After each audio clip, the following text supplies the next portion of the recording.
All right, I will say good morning. Let's begin. A beautiful daf Gemara ahead of us today. Today's daf is Kuf Nun Zayin 157, and we are picking up at the Mishnah Kuf Nun Vav 156b. It says in the Mishnah, Rabbi Eliezer Omer, B'Shabbos Dvarav Kayom She'en Yachol Lichtov. So we'll see, we're going on now with the same machlokes between Rabbi Eliezer, Rabbi Elazar, and the Chachamim regarding the nature of the ability of a shchiv meirah to go ahead and convey. Actually, last Mishnah was Rabbi Elazar, this Mishnah is Rabbi Eliezer. So we'll say, the idea being, Rabbi Eliezer says that b'Shabbos, if a shchiv meirah wants to convey property, or wants to convey a gift on Shabbos, so dvarav kayom, his words work. In other words, the conveyance works, even though nothing is being put in writing. Why? Because also, since on Shabbos there is an inability to commit things to writing, therefore again the verbal conveyance of the shchiv meirah works. Avalo b'chol. But also Rabbi Eliezer, same opinion essentially as Rabbi Elazar in the previous Mishnah, namely that what? Namely that a shchiv meirah does not have different conveyatory abilities than a bari, than a person who is healthy.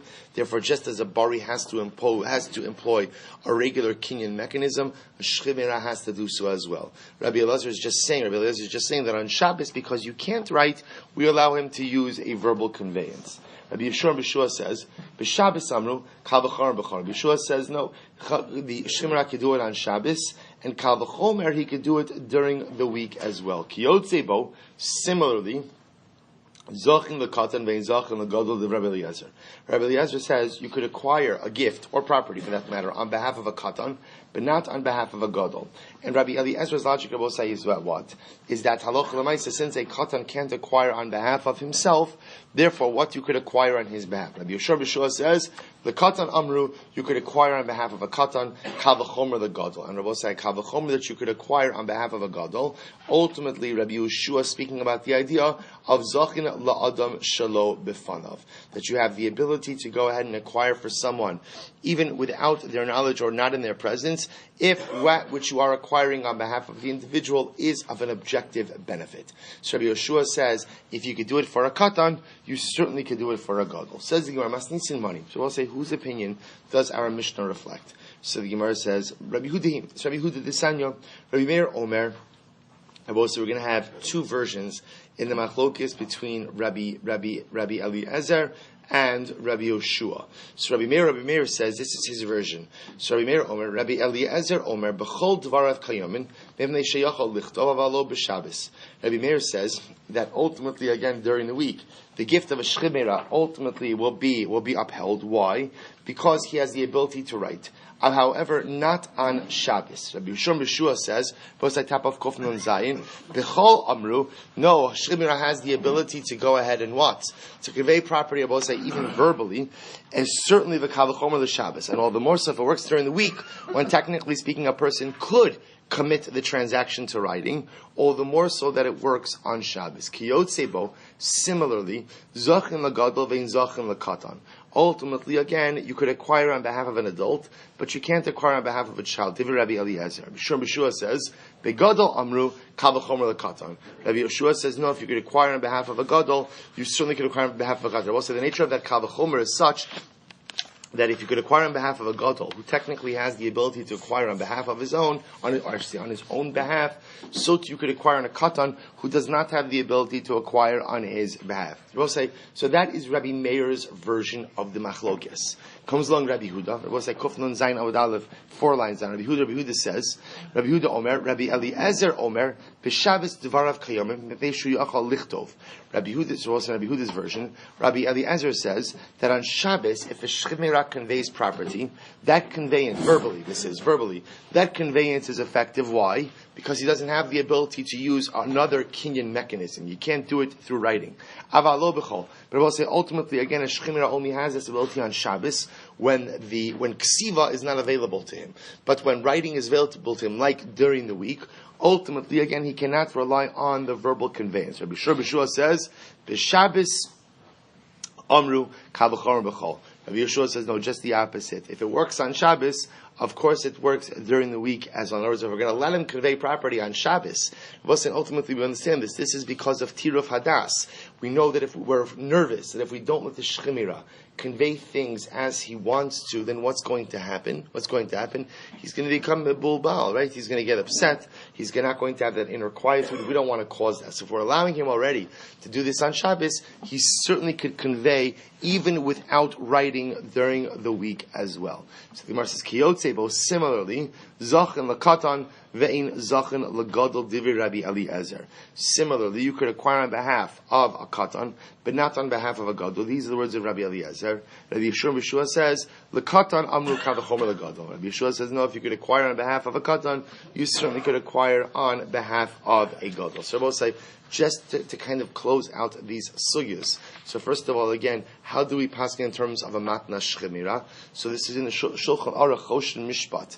In Siman Reish Nun Sif Aleph writes, matna shchemira ein tzarech laknosa b'shum echad medarchei akna shedivrei shchemira keksuvin v'chimsurin dama. So we'll say we don't paskin like Rabbi Elazar or Rabbi Eliezer of the previous Mishnayos. Rather, the way the Shulchan Aruch paskins is that a matna shchemira, a deathbed gift. Now again, subject to all of the different criteria that we've been learning up until this point in time, but a matna shchemira, we'll say, does not need to be conveyed with any of the normative kinyan mechanisms. Rather, again, even if the shchemira simply verbally transmits an instruction to transfer property, that's kiksuvin v'chimsurin damu. That is as good as having it written in a shtar. Again, subject to all of the criteria of what makes a matna shchemira, as we've learned before. That's number one. Number two, just to close out this last sugya, Shulchan Aruch paskins, this is in Reish Mem Gimel Sif Yudches, Zochin lakatan afilu yom echad, Ulegadol bein b'fanav bein shel b'fanav. Both say the concept of zachin la'adam shelo b'fanav, that you could acquire something on someone's behalf, even not in their presence or without their knowledge, applies to both kitanim and gidolim equally. So you could acquire on behalf of a fellow adult. Again, it has to be an objective schus, an objective benefit. And you could also acquire on behalf of a child of any age. Good. Says the Gemara. Let's go. Mishnah. New Mishnah. We'll say this is actually a very interesting case. Nafal habayis alav va'al aviv. So we'll say, so here's the case. Ruvain, actually, if you take a look at the Rashbam, it's the top Rashbam on the page. Nafal habayis alav va'al aviv, al Ruvain va'al Yaakov aviv. Ve'en yodea mi meis kodem. We'll see this interesting case. So what happens? It's interesting for us, but I'm saying, right. Reuven and Yaakov are father and son. I should say Yaakov and Reuven. Yaakov and Reuven are in the house together. The house collapses on them. They both die. The shaila is who died first. Now you understand, just from a Yerusha perspective, that is a very, very, very important question. Assuming over here that Reuven is not married, has no children. So also in a case like that, if Reuven were to die, if Reuven were to predecease his father, his estate would go to his father. If the father predeceased Reuven, then at least some part of the father, assuming if there are other siblings, at least some part of the estate ultimately would go to Reuven. So the question over here, so we don't know who died in this situation first. Therefore, we don't know which way the flow of inheritance is going. So it says in the Mishnah, Nafa habayis alav alavim. The house falls on Yaakov the father and Reuven the son. O alav va'almorishav. And I will say, this doesn't have to be father and son. This is any two people who inherit each other. So we're just using father and son because it's easy. But it's any two people who inherit each other. And I will say, watch what happens over here. So the Gemara says, V'haisa alav ksuvas isha ubalchov. Now we'll say, now in this case over here, let's say Reuven, well I said he wasn't married, but you could set up as married. Let's say when Reuven dies, Reuven's the son. So when Reuven dies, he has certain debts that are outstanding. He has a wife to whom he owes a ksuba, or he borrowed money. So he has creditors to whom he owes money. So watch this, Rabbi Said. So Yershei Ha'av Omrim Haben Meis Rishon V'achar Kach Meisav. So Rabbi say those who stand to inherit the father, they claim that what? The son Reuven died before Yaakov. The son Reuven died before Yaakov, and therefore what? And therefore the father inherits the son, and therefore again the property of Reuven ultimately is divided up amongst the heirs of the father. Reuven's creditors, what do they say? Ha'av meis rishon va'achar kach meis haben. Now, the creditors of Reuven, the deceased son, say, no. Yaakov died first, because Rabbi say, remember, you know where this comes up, we're going to see this in the Gemara, where this comes up is, let's say Reuven himself doesn't have any property, meaning before the house incident, Reuven had no property, so the creditors have been after him for a while, but he has no property. Now, Rabbi say, if you say that Yaakov, the father, died first, and then Reuven died first, then what? Reuven does have property because he's an inheritor. So the inheritors of the father, their interest is in claiming that Reuven, the son, died first, and therefore was inherited by the father, and therefore they inherit the father. The creditors of the son have stake out the position that the father died first, Reuven inherited him, and now we have the right to seize those assets to satisfy our debt. So the Gemara says the following. So what do we do? We'll say, so again, obviously, if you could prove your claim, you prove your claim. But what do you do in this kind of situation where you can't prove your claim? What happens then? So Beis Shammai omrim yachloku. Beis Shammai says, you split the amount. Look at the Rashban for just a moment now. What does splitting mean? The Rashban says, "Beisham yachloku kid mefarsham bebivamis bacholitz da'afagav the yarshe'av vaday yarshin b'hay mamon ubachov safek v'kaasi safek umotzi midei vaday kasavri beishamai shtar ha'omed ligvos kigavos dami v'tarvayu vaday chashir." We'll say Rabbi Shammai is of the opinion that when you hold a note for collection, so that gives you a power as a first position, not just a first position, you're a vadai. You have a strong entitlement. So according to Beis Shammai, that strong entitlement ultimately, again, entitles you to at least 50% of the money. On the other hand, Beis Hillel omrim, nechasim bechezkasan. Beis Hillel says, chazaka. In other words, we'll say, what does Chazaka say? Chazaka says that the father's property remains with the father, and Reuven's property remains with with Reuven, and ultimately, again, neither inherits the other. Look at the Rashman, which is Beis Hillel saying nechasim bechezkasan, bechezkas yarshe'av. So the father's property remains with the father, so to speak, and therefore is inherited by those who stand in line to inherit the father. Shaharihem yarshim vadai. Omi Yaakov, Omi Reuven, Kimuchzakim Damu, Shayakov Muchzak Benechasav Haya, Ve'elu Ba'im Mikocho Bachov, Savik Vein Savik Motzi Midevade. So both say, interestingly enough, you have Machlokes Beis Shammai. So Beis Shammai says, split the money, meaning just split it. And again, Beis Shammai's logic will also be, it's Maman Hamutul B'Safek, we don't know what to do, and therefore Yachloku, you split it. Beis Hillel says, no, you don't split it. Ha'emit Mamon Al Chazkaso. Keep the money where it's known to have the chazak of ownership. In this case, again, the chazak of ownership is where? Is with the yarshim of the father. Keep it there. Says the Gemara, Tanan Hasam. We'll say, so this is, as you could imagine, is really a fascinating case that has many different ramifications. So Tanan Hasam. Hamalves Chavero Bishtar, Govim Nechasim Mishubadim. So we'll say, listen to this. I lend Reuven money, and I record the loan in a shtar. So I lend him $10,000, and it's recorded in a document. We'll say, what's the halacha? Govim Nechasim Mishubadim. As a result, I have the right then, when it comes to repayment of the loan, to collect from encumbered property. So we'll say what that means is, the moment I lend him in a document, that creates an encumbrance on his property, which means what? That even if he sells off his property after the time of the loan, if he doesn't have money to repay the loan, then what? Then I have the ability to seize property from some of the people who he sold from in satisfaction of my debt. However, al yedei edin, both say, let's say I lent money to Reuven. I didn't record it in a document, but I did go ahead and lent him money in front of witnesses. Because the Ketzar Shulchan Aruch Paskins that you are not allowed to lend money to someone without witnesses. And the Ketzar Paskins, he says, if you lend money to someone without witnesses, you are in violation of Lifnei Ivar Lo Sitin Nichshal. You are placing a stumbling block in front of someone. Why? Because we'll say, if I lend money to someone without witnesses, I'm setting them up for the ability to what? To deny that the loan ever occurred. And guess what? There's no way for me to prove otherwise. There's no document, there's anything. For the Kitzur Mamish Paskins, you're not supposed to lend money to someone without witnesses. An incredible yisod. So says the Gemara.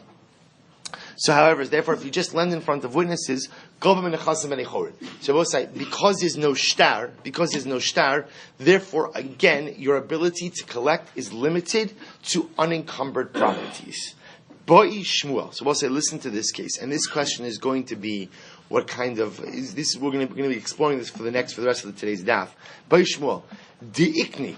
We'll say, let's say again the following situation comes up. Di'ikni, look at the Rashbam for just a moment. It's Rashbam Boy Shmuel. It's 2, 4, 6, 8 lines up from before it gets wide. Boy Shmuel, Hakosiv lechavero, mishabit ani lecha bechovech, kol nechasim she'ekne mahu.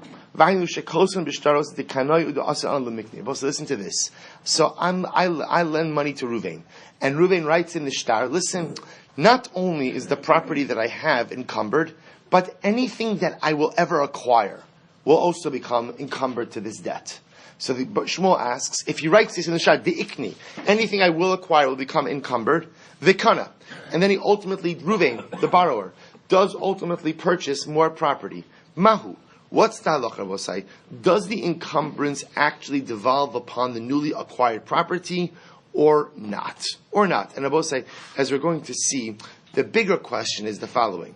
The bigger question is, let's say I lend Ruvain money today, Wednesday, and he writes in the shtar, any property that I ever will acquire will become encumbered to this debt. A month from now, debt's not due for 6 months. A month from now, he purchases property, but then he sells it off. Comes time for the debt to be due, or the debt is due. He doesn't have any property to his name. Can I go ahead and collect that property from the person who purchased it, even though again that property was not in Ruvain's possession at the time of the actual transaction or not? So the Gemara says, "Mahu, what's the halacha?" So according to Rabbi Meir, so what's according to Rabbi Meir, who says that a person has the ability to go ahead and acquire, or for that matter, transact business with something that does not yet exist, then this case should work. This case should work. Now, I will say, if you look at the Rashbam for just a moment, it's the last 2 short lines. Aliba de Rabbi Meir, Kabe ha'omer le'isha, hare'at mikudashas l'chesheyamos ishech. I will say, it's an interesting case. A man goes over to a woman and he says, become mikudashas to me when your husband dies. So what happens?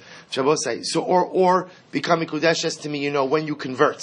Right now she's not Jewish, when you convert. Rabbi Meir holds, we'll say, that these cases work, even though, again, in these situations, there is a davar shalom bali olam. There's something that does not yet exist. So we'll say, according to Rabbi Meir, who says that you could create halachic realities, even though something does not yet exist, so this would work. You could create, we'll say, an encumbrance upon future acquired property. Elakiti ba'ilacha. So we'll say, where does the shaila come up? Aliba d'Rabbanan. Da'amri ein adam makne davar shalom bali olam. So we'll say the shaila is really on the Rabbanan. The Rabbanan who hold that a person cannot acquire something that, or convey ownership of something that does not yet exist. So we'll say, according to the Rabbanan, the shaila will be, can you go ahead and make such a stipulation, and would it work? In other words, can you make a stipulation that says, Reuven says, silver, I'm borrowing money from you, and but anything I ever will acquire, di'ikni, anything I will ever acquire ultimately will become encumbered to this debt. Does that work? And I will say, Reuven is making a t'nai on things that do not yet exist. So the fundamental shayla the Gemara is asking is, can you create a halachic reality with things that do not yet exist? Now we know that there is an opinion that says yes. That opinion is Rabbi Meir, right? So Rabbi Meir is the one who says that you can be mekadesh woman who's right now non-Jewish on the condition that she becomes Jewish. The same way that according to Rabbi Meir, you could sell, so we had this case a few days ago, Peros Dekel. You can go ahead and sell the future dates of the palm tree, even though again, the dates do not yet exist. Our shaila is not according to Rabbi Meir. Our shaila is according to the Chachamim. Does this work? So Amar Rav Yosef says Tashma. So let's analyze this. Tashma. The Chachamim omrim zehaya pikeach shemach alo es hakarka mipnei shuyachal lemashkelav. So we'll say, okay, what's this case? Take a look at the Rashbam. Amar Rav Yosef Tashma. We'll say it's the last of the intermediate lines. There's the short lines, the intermediate lines, and then the wide lines. This is the last of the intermediate lines. Amar Rav Yosef Tashma. Listen to this case. This nan beperek shnei dayani gzeras b'ksuvas hamotzi shtarchol b'chaveros. Listen to this case. I go ahead, I show up in Beis Din, and I produce a loan document that says Reuven owes me $5,000. What happens? V'halo hotzi shtar shekasuv bo shemachar lo asasada malvelova. So we'll say what happens. I bring this shtar to Beis Din. Reuven claims that he already paid me back. So again, we'll say the obvious problem with Reuven's claim is what? Is that I, the creditor, am holding the note. I'm holding the shtar. Now, generally, again, the way it works is, creditor holds the document until when? Until the loan is repaid. Then ultimately, either he gives it to the borrower or it's torn up. So I'm coming to Beis Din saying, Reuven, you owe me $5,000. Here's the shtar. Reuven says, no, I paid you back already. How does Reuven prove his claim? So listen to this. Reuven produces another document, and this document says that Reuven sold me property. I'm sorry. That I, the creditor, sold Reuven a piece of property. So a piece of property, let's say for argument's sake, the piece of property happened to have been worth $5,000. So Reuven produces a shtar that says, Silber, my creditor, sold me a piece of property for $5,000. Achar shenichtav shtar chofu, shu motzi alav, Admon Omer Yochol Halove Liton Ilu Chayev Hayisi Lecha Ilu Chayev Hayisi Lecha Hayol Chalifro Eshel Mimeni Velo Hayol Chalimkar Likarka B'Shol Tzorech Mo. So we'll listen to this. So Admon, one of the opinions of Mesechus Ksuvah, says that when Reuven produces this shtar that I sold him property, that is a raya that the debt is repaid. Why? Because if the debt wasn't repaid, then what could I have done? I could have received the purchase price for the land of $5,000 and said, you know what, I changed my mind. I'm not selling you the land anymore. Rather, again, I'll just keep this money as repayment for the note. The fact that I sold him the property, Admon says, is a raya. That's what? That Reuven went ahead and, in fact, paid back the debt. So we'll say that's the opinion of Admon. The Chachamim, on the other hand, say, no. Now back to the Gemara just a moment. The Chachamim, Zahaya Pikeach. No. The Chum say it's not a raya that the note is repaid. Rather, we assume that the lender is just a very good businessman. He's a very shrewd individual. Why? So we'll say here's the chap. Because here's what I can do. If I sell that piece of land to Reuven, what I could say to Reuven is, what Reuven could say is the following: when the note becomes due, and Reuven claims that what? He has no money, I now know for a fact that that is not true. How do I know that it's not true? Because I sold him a piece of property.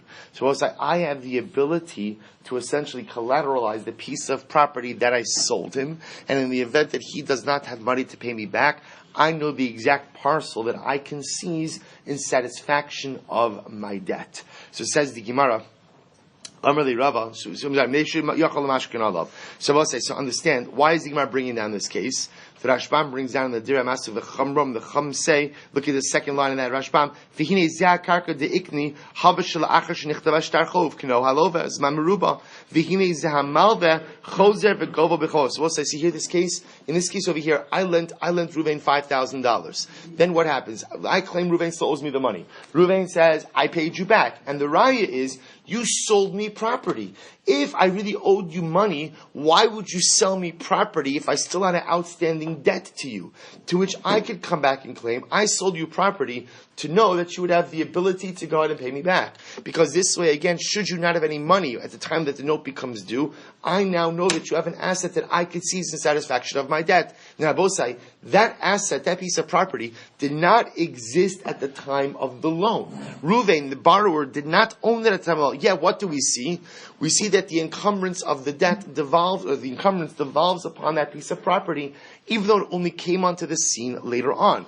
Based on that, we are tempted to say that when a borrower says "di'ikni," anything I will acquire will become encumbered by the debt, such a statement like that does in fact work. Amalei Rava says no. Minei Kamret tried to bring a raya from this case, so the Gemara says Minei afilu min galima dal kasve. So we'll say the Gemara says when you're talking about collecting from the borrower himself, then it goes without saying that a creditor has the ability to collect from any of the borrower's assets. Whether the borrower owned those assets at the time of the debt or not, that doesn't matter.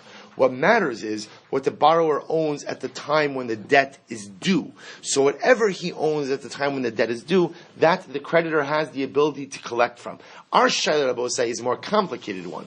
Our shaila is di'ikni, where the borrower says any property that I will acquire will become encumbered to this debt. Kana, he then acquires property. Umachar, and he sells it off. The shaila is then, do I, the creditor, have the right to go to that purchaser and seize that property in satisfaction of the debt? Or di'ikni, where the borrower says any property that I will acquire will become encumbered to this debt. Kana, he then acquires property. V'horish, and then let's say he dies and it's inherited by his inheritors. Do I, the creditor, have the right to go after that money? Mai. We'll say that's our shaila. So Amar Rav Chana.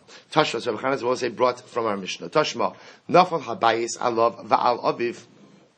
I love Amorishav. So we'll say just quote from our Mishnah. So what happens? Yaakov and Reuven, father and son, in the house together. The house falls down on them. They both die.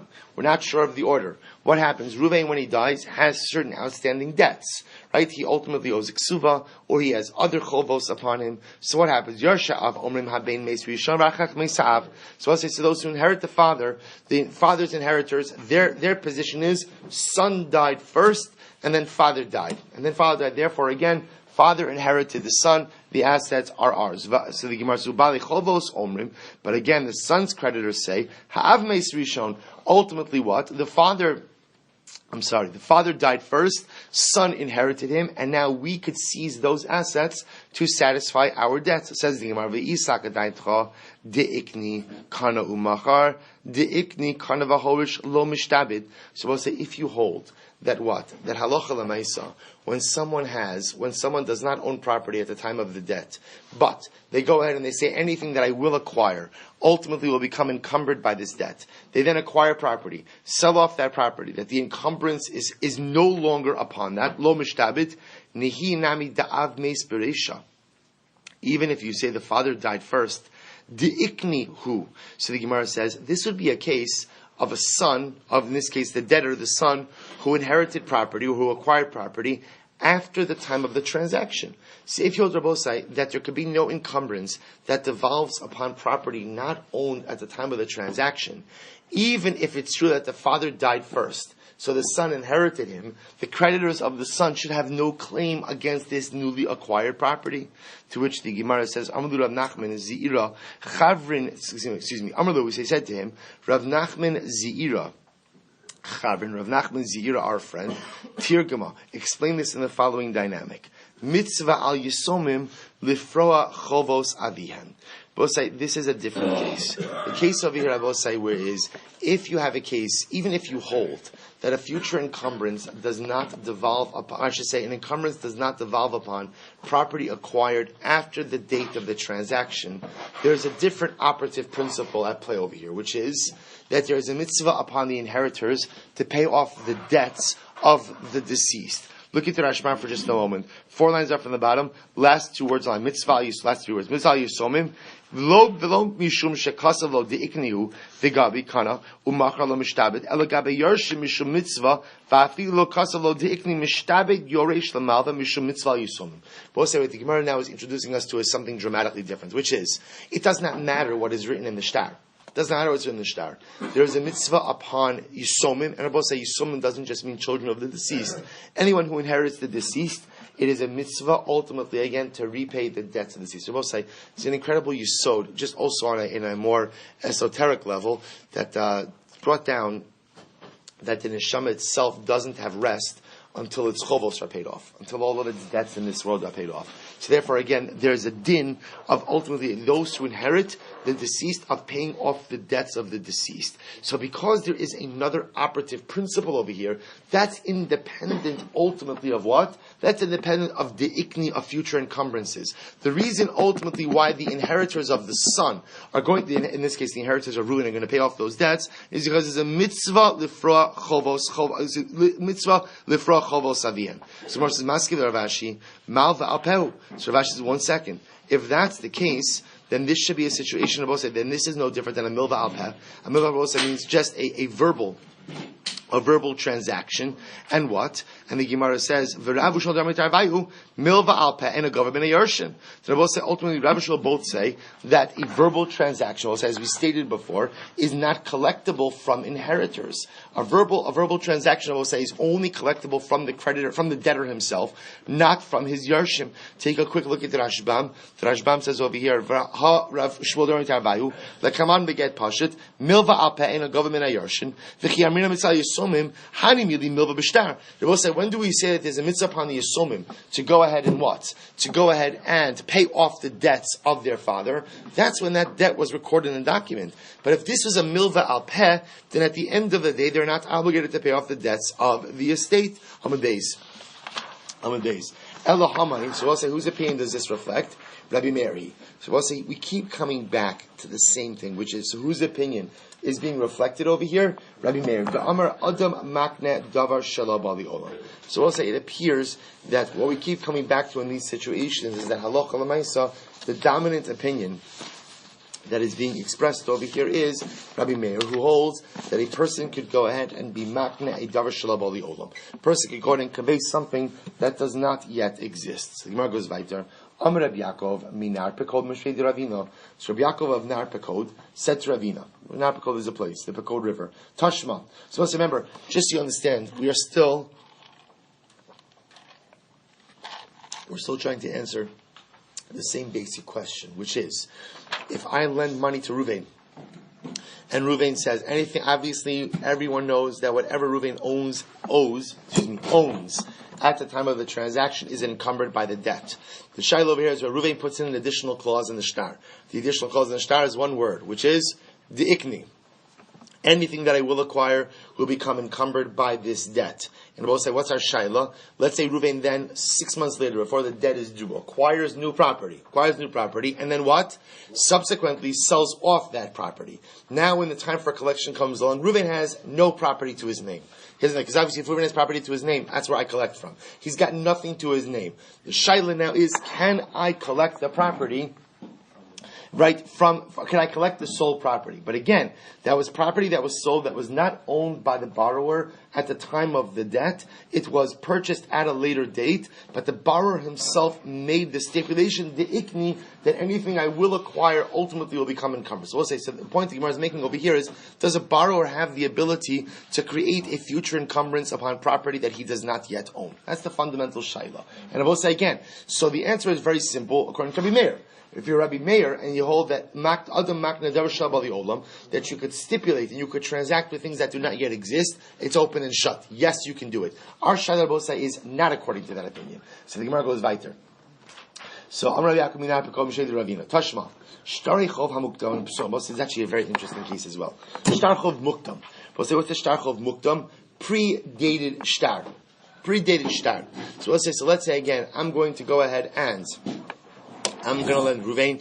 It's the 5th of Tammuz, and I'm going to go ahead and lend Ruvain money.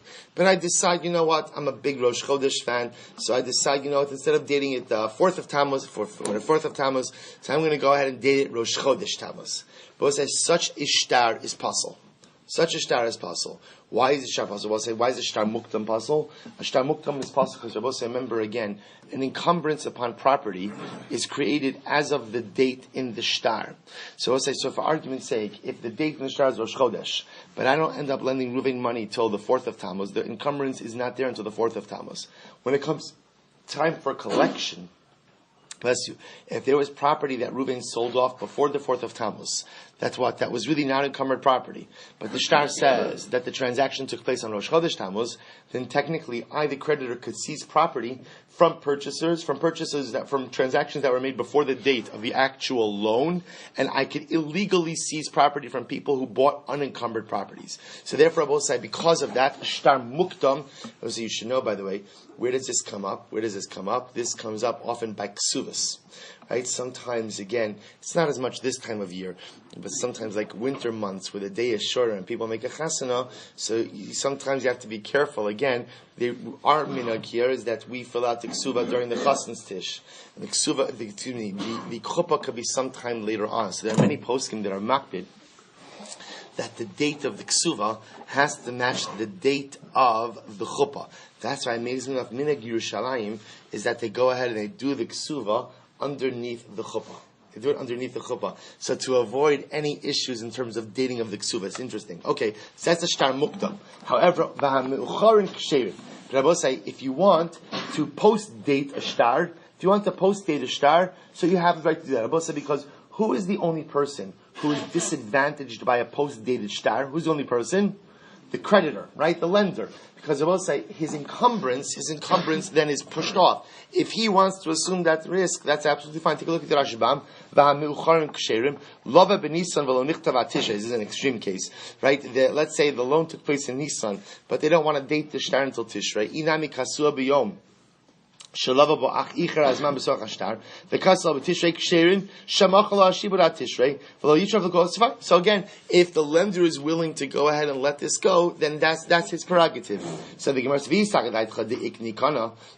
you want to say that ultimately again a future encumbrance works, that when the borrower says anything that I will acquire ultimately becomes encumbered to this debt. If you want to say that works, the ikni kana umachar. The ikni kana v'horish lo mishtabid. I'm sorry, I read that wrong. If you want to say that when he makes a future encumbrance and then ultimately purchases the property, sells off the property, purchases the property, dies, and bequeaths the property, if you want to say that that does not create a shibud, then me'ucharin amai ksherin. Then Rabbi say, why should a shtar mu'uchar be okay? Take a look at the Rashbam. Mu'ucharin amai ksherin, kishalava b'nisan v'nichta b'tishrei, v'alo shema kana zeh elu nechasim bein nisan l'tishrei, v'lo shtabdu l'malva. Daha the ikni hu b'shas hava, v'atarif yav l'mitzvah. So we'll say again, if you want to say that the ikni does not create a real shibud, then a shtar mu'uchar, a post-dated shtar, will say, should not be good. To which the Gemara says, again, ha money, whose opinion does this reflect? So we'll say again, we keep coming back to the same thing, which is these brisos are reflective of the opinion of Rabbi Meir, who holds that you can go ahead and transact business with something that does not yet exist. Tashma. The Shevach Karkos Ketzad. Rabbi say, what is the case where you could collect for land improvements? What's the case? Watch this. Rabbi say, I sell a field to Ruvain. Right? I sell a field to Ruvain, and Ruvain improves the field. Bless you. And Rabbi say, what happens? I subsequently had borrowed money from someone. Right? I borrowed money from Shimon. And what happens? Time to pay the debt. The time to pay the debt comes along. I don't have any money. So what happens, I will say? I don't have any money. So Shimon, my creditor, does what? Comes to Ruvain, the person who I sold the land to, and what? Seizes the property from him. V'tarfa. So we'll say, so remember again, now what's going to happen with Ruvain? What is Ruvain going to do now? What's his next course of action? He comes to me. He's coming to pay me a visit, right? I sold him the land. Now, again, he's going to say, make me whole. Right? Give me back my money, give me another piece, whatever he's going to say. Let's say if Ash is going to say, give me back my money. So what's Talach Rabbo say? Kishu Gova. So when Ruvain comes back to me, Gova Sakem Nechasim Mishubadin. So I'll say for the principal, in other words, for the money that he paid for the land, he has the right to collect that from me, even from other encumbered properties. Ve'es HaShevach. But I will say, let's say any land improvements that he made, because remember there are two pots over here. One pot, or two amounts. One is that the purchase price, I sold him the land for X amount of dollars. He has the right to get that back. That he could get back even from the Chasim Mishubadim, even from encumbered properties. The other piece I will say is the money he put into land improvements. He has the right to recapture that as well. However, he can only capture that from the Chasim and Echor, from unencumbered properties. Umachar, and if you hold that when a person says any future encumbrance, anything I will acquire becomes encumbered, and then he acquires something and he sells it off, or the ikni kana bahorish, or again he makes that tanai of the ikni, he acquires something and then he dies and it's inherited. If you hold in those cases, Rabbi say lo mishtabit, that it does not create an encumbrance, then bal chov amai gova shivcha. Then ultimately, again, why should the Baal Chov ultimately be able, the Baal Chov Rabbi saying in this case is Ruvain, the person who purchased the land, why should he be entitled to collect land improvements? Both say at the end of the day, that was not in existence at the time of the transaction. To which the Gemara again says, Hamani, whose opinion does this reflect? Rabbi Meir, the Amar Adam Makne Davar Shalom Bali Olam. So we'll say ultimately again reflects the Rabbi Meir, who says that you could transact with things that do not yet exist. Fine. So it says the Gemara, Imtin Salomar, Di Ikni, Kana umachar the ikni kana v'horish lo mishtabed halo mishtabed. So I'll say the Gemara realizes at this point in time we have still not yet resolved this issue. We have one core question. I lend Ruvain money. Ruvain says, not only is the property I own encumbered, but anything I will ever own is encumbered. Ruvain then subsequently, post the date of the transaction, goes and purchases new property. And what happens? He then subsequently sells it off. Time of the debt comes along. He's got no property to his name. Am I, the creditor, able to seize the property that was bought after the transaction date that Ruvain said should be encumbered? Does that future encumbrance work or not? So the Gemara says, if you hold it doesn't work, it doesn't work. Imtim salomar mishtabit. But Rabbi say, if you ultimately say that it does work, meaning that if you hold that such a future encumbrance, the ikni, that a borrower can create a future encumbrance on properties, ultimately again, that he will buy in the future, if you hold that can be done, then Rabbi say, the Gemara asks an interesting follow-up question.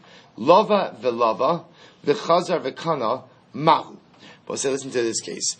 This case says, let's say again, Reuven goes out Rabbi say and borrows money from two people, right? A and B.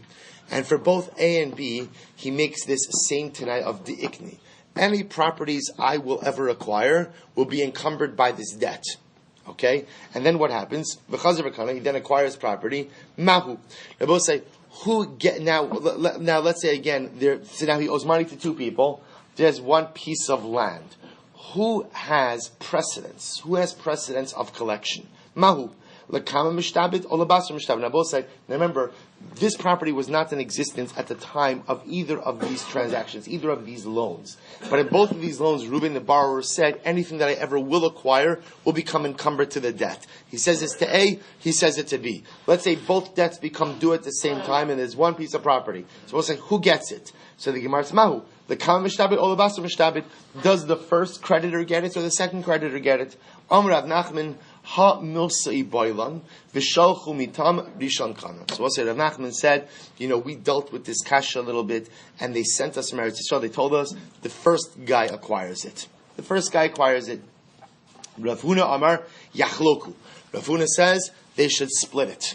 They should split it. Now both say split it doesn't necessarily mean 50-50. So Hashbam points out over here that split it ultimately means proportionally split it. They split it in proportion to the amount of money that they're owed. V'chintani Rabba baravu yachloku. Rabba baravu also say yachloku. Both say we'll stop over here for today. We're going to end off in the middle of this shaila. So just know we're in don't worry, it's a short daf tomorrow. So we'll finish this up. For both say just understand we're leaving off in the middle of a major machlokes. The major machlokes is, can a borrower create future encumbrance? Borrower is borrowing money, and if he says the ikni, any property I will acquire, does that create a lien against this property or not? That's the fundamental shaila that we have over here. The ramifications of that is if he sells off that property, does the creditor have the ability to go after that property? Now the Gemara is complicating it a bit more. Let's say he made this arrangement with multiple creditors, and at the end of the day there's only one parcel of land for collection. Who gets that parcel? Will Amir Hashem answer both of those kashas? Amir Hashem tomorrow morning. The ironic thing is that to those who hold